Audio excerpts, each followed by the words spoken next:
Hello बच्चों, let's read this question. 1 mole of a monoatomic ideal gas is mixed with 1 mole of diatomic gas.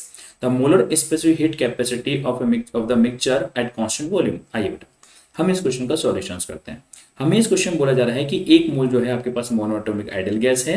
1 मोल मतलब N1 की अगर मैं बात करूँ तो N1 आपके पास 1 मोल है, और डिग्री ऑफ फ्रीडम की बात करूँ, डिग्री ऑफ फ्रीडम आपके पास यहाँ पे 3 है।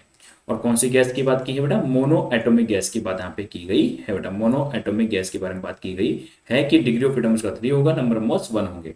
इसको हम क्या कर रहे हैं? मिक्स कर रहे हैं। किसके से बेटा? 1 मोल हमारे पास दूसरी गैस है, 1 मोल हमारे पास डायटोमिक गैस है, तो मिक्स कर रहे हैं बेटा। दूसरी हमारे पास कितनी है? N2 जो है हमारे पास 1 मोल है, और उसका डिग्री ऑफ फ्रीडम जो होगा, उसका डिग्री ऑफ फ्रीडम कितना हो जाएगा बेटा? यहाँ पे डाई एटॉमिक गैस है तो 5 हो जाएगा। गैस कौन सी बेटा? डाई एटॉमिक गैस है, तो डाई एटॉमिक गैस का जो डिग्री ऑफ फ्रीडम है वो 5 हो जाता है।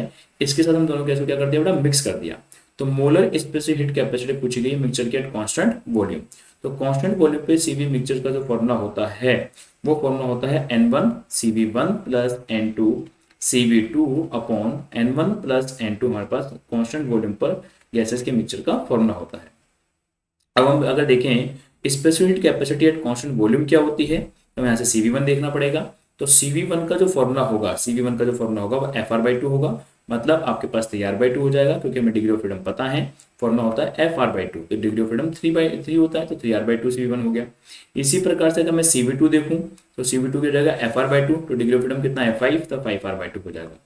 तो यहाँ से हमने molar specific capacity, molar heat capacity at constant volume दोनों गैसेस का पता है, CV1 और CV2 पता है। हमें दोनों के मिक्सचर्स का molar heat capacity at constant volume calculate करना है बेटा। तो यहाँ पे CV1 की जगह वैल्यू पुट कर देंगे, CV2 की जगह वैल्यू हम पुट कर देंगे। नंबर ऑफ मोल्स आपके 1 और 1 है।